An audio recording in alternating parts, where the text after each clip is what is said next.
Hello, Amazing Blue fans. Now, as always, like, share, subscribe, and let's just get into it. So, I wanted to do a video today because I'm just hearing about all this. Oh, he stomped on the field. Oh, they clotheslined him. Oh, this happened and this happened. One, all this, oh, that's classless and all this and all this. Give me a break.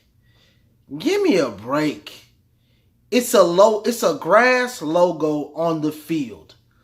So is it disrespectful when the game starts and people and dudes are spitting right there, or is that disrespectful?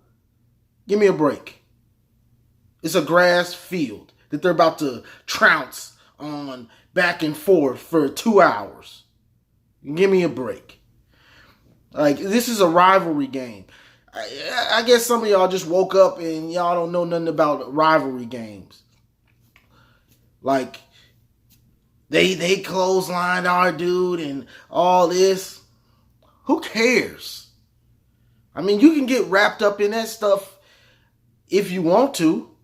I mean, it's a rivalry game. This is two teams that don't like each other. All this, I'd suspend him for this and that. Give me a break. You wouldn't, if that's the type of stuff you do, you wouldn't last as a coach, suspending your middle linebacker for something stupid like that. You wouldn't be, that's why you at home. That's why you're not a coach, because you suspending your best players for stupid stuff like that. You did your foot in the grass. Yeah, you're not going to play the rest of the season. Yeah, okay.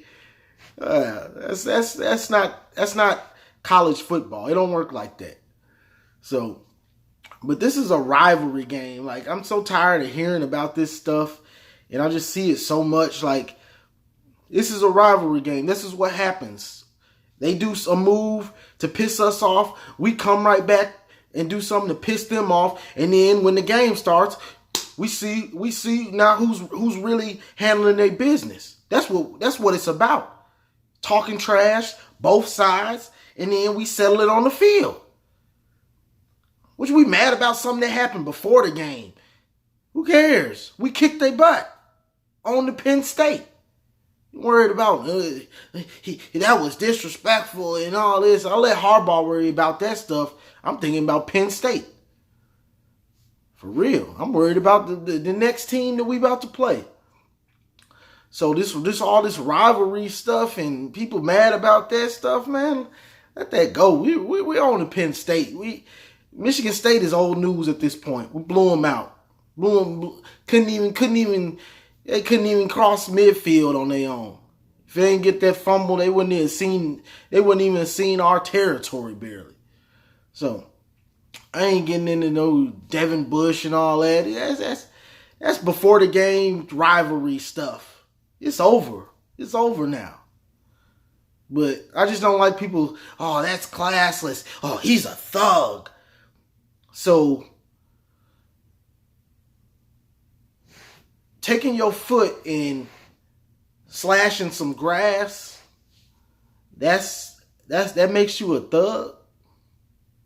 There's a lot of thugs out here, I guess, taking your cleat and messing up a little bit of grass. Oh, man, he couldn't date my daughter with that. I know they're going to play on that field a little bit later, but I just don't like the way he did that. Give me a break. Like, give me a break with all that stuff. I'm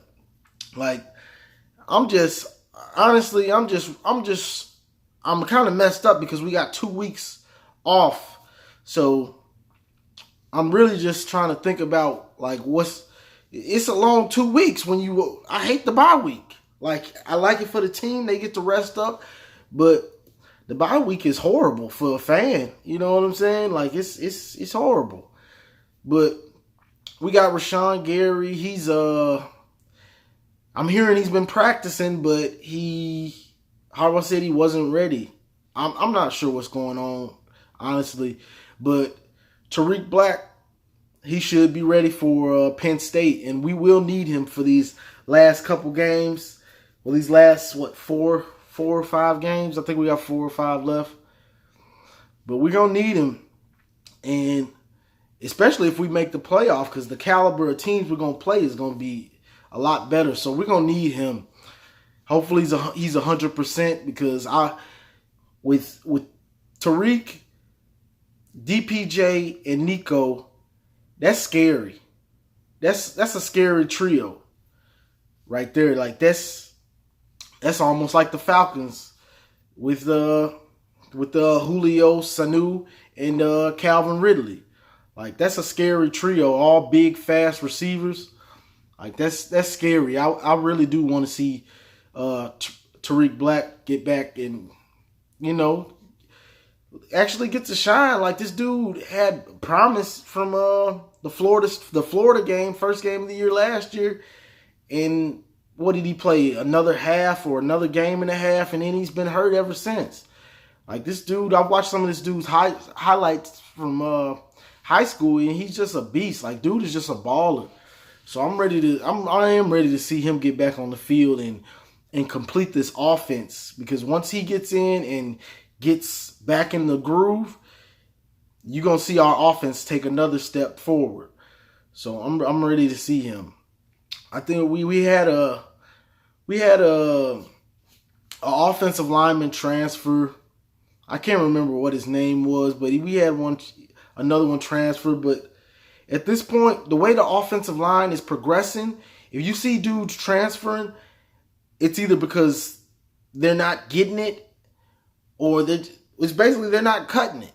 And our coordinator, our offensive line coach, he's making steps forward. So if dudes aren't cutting it and they're seeing that they're not getting playing time and they're not moving up the depth chart, they're getting out of here, and that's fine. Because we want dudes that are going to stay and want to compete and want to try to get the best out of themselves. Sometimes you got to work for it.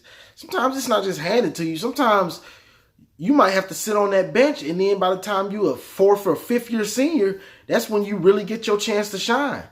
But a lot of dudes now, they don't want to wait. They want to play right away. I mean, I can't knock them, but you got teams like Bama. They got talent on the bench, just nothing but talent on top of talent. And a lot of them, well, I guess dudes go to Bama because they know even if they're on the bench, they'll at least get a ring. One of those, if you go to Bama and stay 4 years, one of those years you're gonna get a ring. We got some of those dudes that had like 3 rings playing for them, but it's about getting to that point.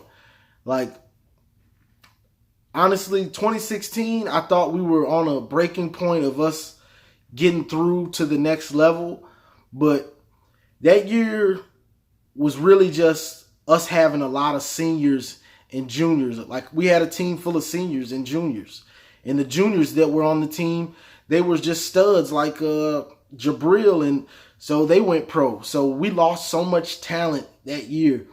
Like, it wasn't just a team that, like, this year has a team full of, you got young dudes, a lot of sophomores and juniors making plays with some seniors sprinkled in. But this team is young, like, and when you got a young team like this and you see them starting to click, now we're starting to get to, okay, we're getting close to breaking through to where next year you're not gonna have a lot of dudes leaving. It's just gonna be that talent level is just gonna start to step up. You're gonna have dudes that are in the system, like when Cannell and Metellus leave, we got dudes that have been getting some game time, and they'll be ready to just step in. Like high recruits that have been in the system and they're just ready to step in. Like, it won't be like last year, it was like shocking. It was shocking to a lot of these dudes because they weren't ready. But we were in a lot of games, but I will say the QB play was so bad, but the offensive line was bad also. So last year was just kind of a shocking year with it was just a young team. This year you got dudes that went through all that stuff, and they're trying to make the most out of it.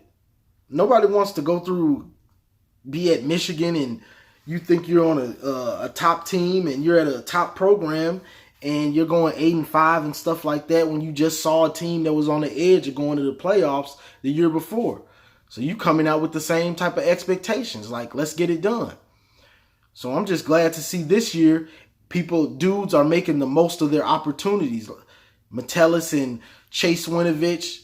I will say I don't want to see Chase get any more of those roughing the passers. Like, if he gets rid of it, stop hitting him. Because he's going to do that at the wrong time, and it's going to cost us for real. He did it in the Notre Dame game. But these dudes are making the most of their opportunities, and you're seeing the difference.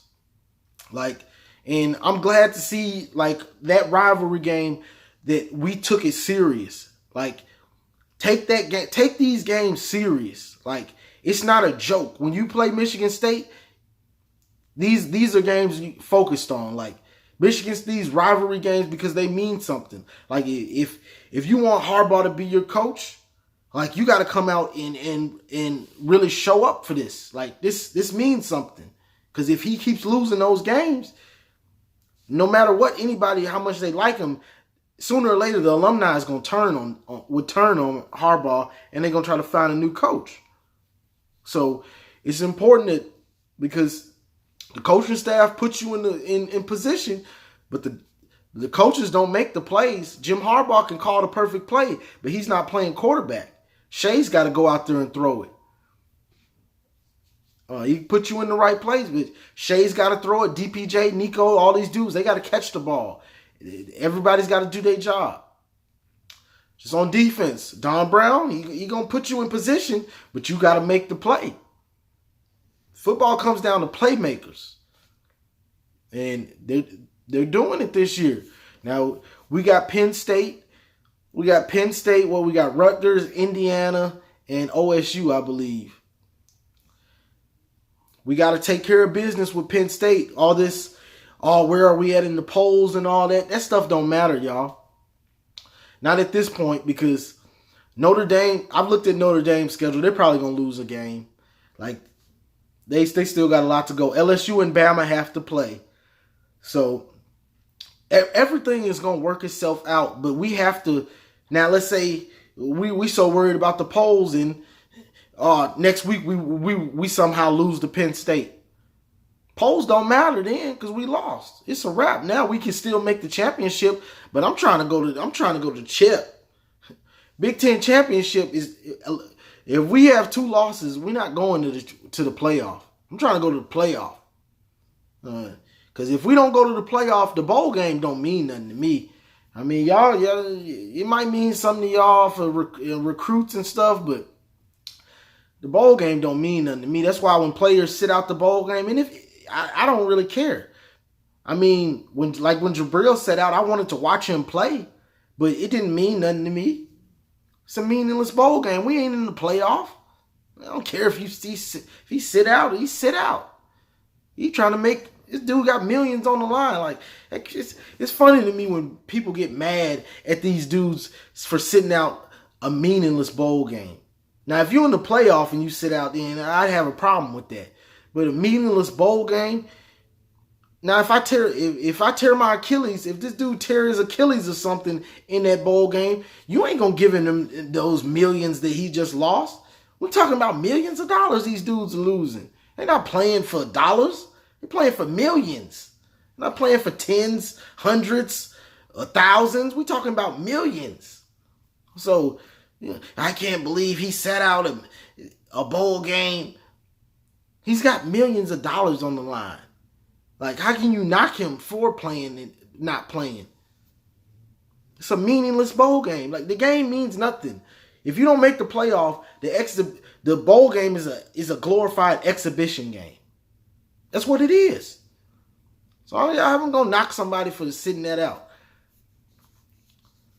Like, that's just how I feel about it. I mean, everybody got their own opinion, but that's just how I feel. Like, if we ain't in the playoff, that bowl game don't mean much to me. I mean, it goes in, the bowl record is this and that. If we ain't in the playoff, the bowl, I'm trying to go to the playoff. I'm trying to win titles, championships. That's what I'm trying to see. Buffalo Wild Wings Bowl and all that stuff, that don't mean that. Little Caesars Bowl, get out of here. I'm trying to go to Rose Bowl, and what's the other one? Chick-fil-A. I don't know the other one's name, but you get the point. Sugar Bowl. I'm trying to go to these bowls that are in the playoff. That's what means everything. If we ain't talking about the playoff, then it don't mean nothing to me right now. That's all that's on my mind. I want to be in that playoff. But that's just, so with the playoff, we have to, nothing matters unless we win out, though. To get in the playoff, we have to beat Penn State, Rutgers, Indiana, and Ohio State means everything. They just lost. So it does give us breathing room, but it doesn't give us any breathing room to making the championship, the playoffs. It doesn't give us any breathing room for that. And that's all that matters right now. So we have to beat them. Like, there's nothing else that matters. We have to beat them. We got to beat those other teams I just said, but we have to beat Ohio State this year. Like, that's all that matters. We got them. This is a year that they can't run the ball on like anybody. I'm sure they're going to try to make adjustments to try to run the ball, but they're throwing it like 70 times. He threw it 70 times against Purdue. And their defense is giving up big plays. They've given up more 20-yard plays than they have all of last year. But this is the thing about that. Now, with the offense, I would love to see. I don't know if y'all watch Purdue's offensive game plan, but this is something that I loved. I love what they do, and if I was to be an offensive coordinator, I would do the same thing. And what they're doing is they're bringing that jet sweep. You bring that jet sweep almost every time. You consistently have him come. And that's no matter if you're going to give it to the running back, or if you're going to give it to the jet sweep, or if you're going to fake the jet sweep and throw it to him. There's so many variations off of that play that a defense, if you're constantly doing it, a defense will never know what you're going to do. And it's going to be confusing, so confusing. So if you're constantly doing that, the defense is almost only guessing right. So if they stop you, it's almost that they just guessed right. Because if that person on that jet sweep is a real threat, that they have to account for them. They have to account for them. So you bring that jet sweep. You just bring it every time. Same set. You keep bringing him. Sometimes you give it to him. Sometimes you give it to the running back. Sometimes Shea can keep it. But you keep bringing him. Sometimes you fake it to him. Sometimes you throw out of it. Then you throw it to him. Like that set and that scheme is so confusing.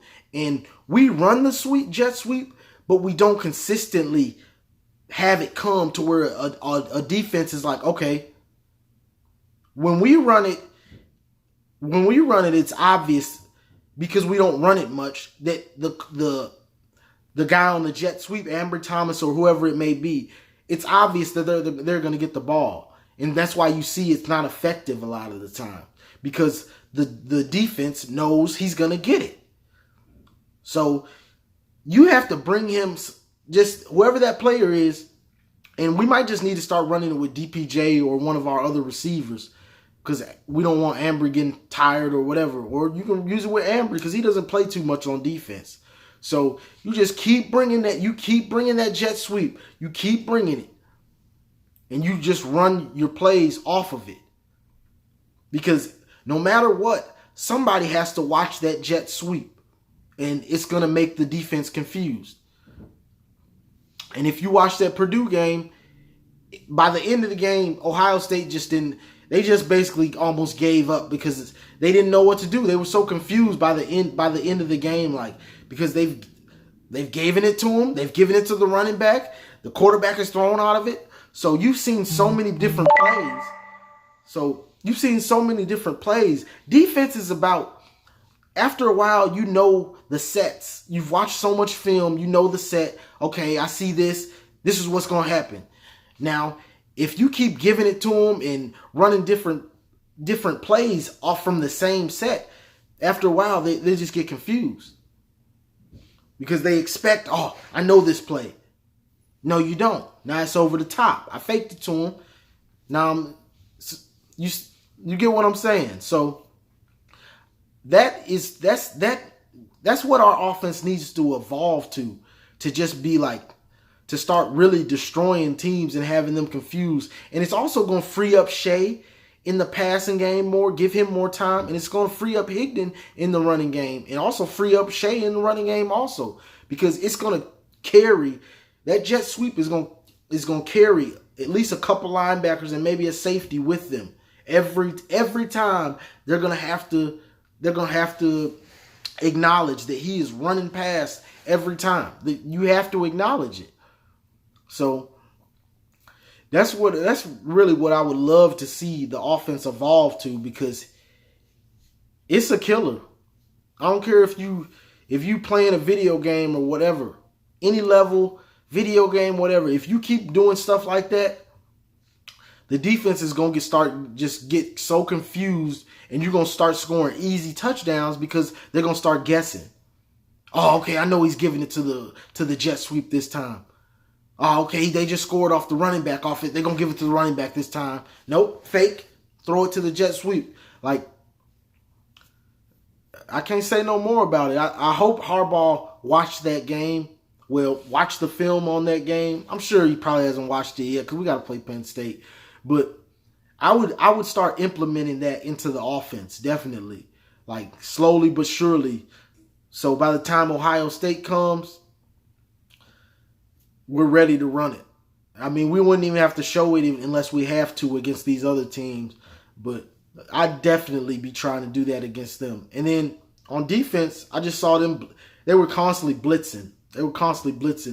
That's our game plan anyway. That's why most of the time our games against OSU, since Don Brown and Harbaugh have been there, they've been close.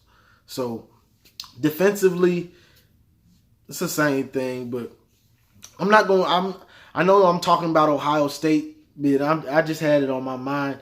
I'm going to do another video when Penn State gets closer. I don't want to do a video too early because we got a week and a half, almost 2 weeks to go before we play them. So I'm not going to break down their offense like that yet, because I want to watch some more of their film and see exactly what they like to do. We know they like to run McSorley, but I really want to get into their offense some more. But that's all I got for today. I just wanted to, talk some football and just, talk Michigan. So, like, share, subscribe. And if you want to drop a donation, feel free. I appreciate my boy Damon McGuire donating. As always, go Blue.